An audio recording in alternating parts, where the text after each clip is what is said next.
اچھا، کچھ لوگ یہ پوچھتے ہیں کہ وضو کرنے کے بعد انسان کو اس وضو کا کچھ فائدہ بھی ہوتا ہے؟ علماء نے بہت ساری کتابوں میں وضو کے فوائد بھی لکھے ہیں اور اس کی حکمتیں بھی لکھی ہیں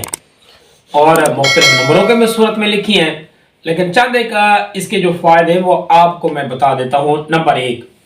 پہلا اس کا فائدہ یہ ہے کہ وضو کرنے سے انسان کو طہارت اور پاکیزگی حاصل ہوتی ہے، تو یہ تو بہت بڑا فائدہ ہے۔ ایک بنیادی فائدہ بھی وضو کا یہی ہے کہ وضو ہم کیوں کرتے ہیں؟ وضو کرتے اسی وجہ سے ہیں تاکہ اللہ پاک کی عبادت کر سکیں اور اس کے ذریعے سے ہمیں طہارت نصیب ہو، طہارت حاصل ہو سکے، انسان کے ظاہری جو پاکی ہے وہ حاصل ہو جائے۔ نمبر دو،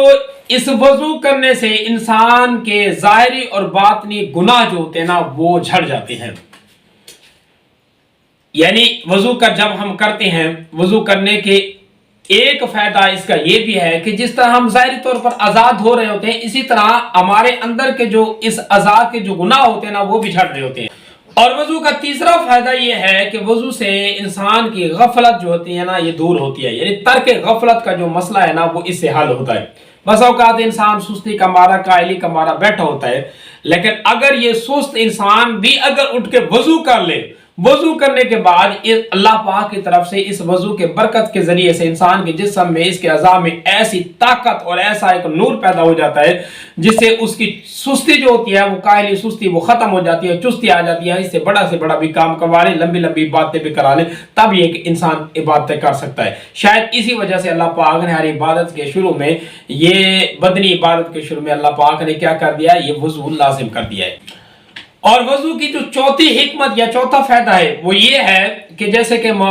حکماء بیان کرتے ہیں کہ تجربے سے یہ بات ثابت ہوتی ہے کہ انسان جب روزمرہ کے کام کرتا ہے، معمولات کرتا ہے، تو اس کے یہ اطراف اعضاء جو ہے نا، یعنی ہاتھ، پاؤں، منہ وغیرہ،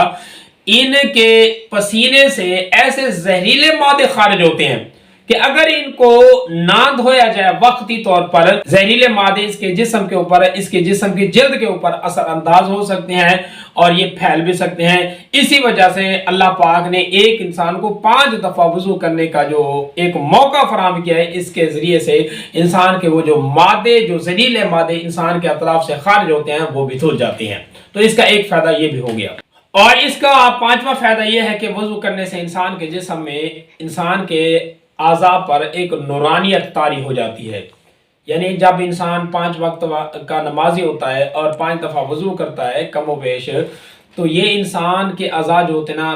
دھونے سے ایسے ایک نورانیت ان میں آ جاتی ہے کہ دیکھنے والے کو بڑے عمدہ اور اچھا لگتے ہیں۔ جیسے کہ حضور صلی اللہ علیہ وسلم نے بھی اس کے متعلق ایک حدیث بیان کیا، آپ نے فرمایا کل قیامت کے دن جب میری امت کے لوگ جمع ہوں گے حشر کے میدان میں، تو ان کے جو وضو والے جو اعضاء ہوں گے نا وہ چمکتے ہوئے نظر آئیں گے، گویا کہ یہ وضو جو ہے یہ انسان کے اعضاء کے نورانیت کا ذریعہ بھی بنتی ہے۔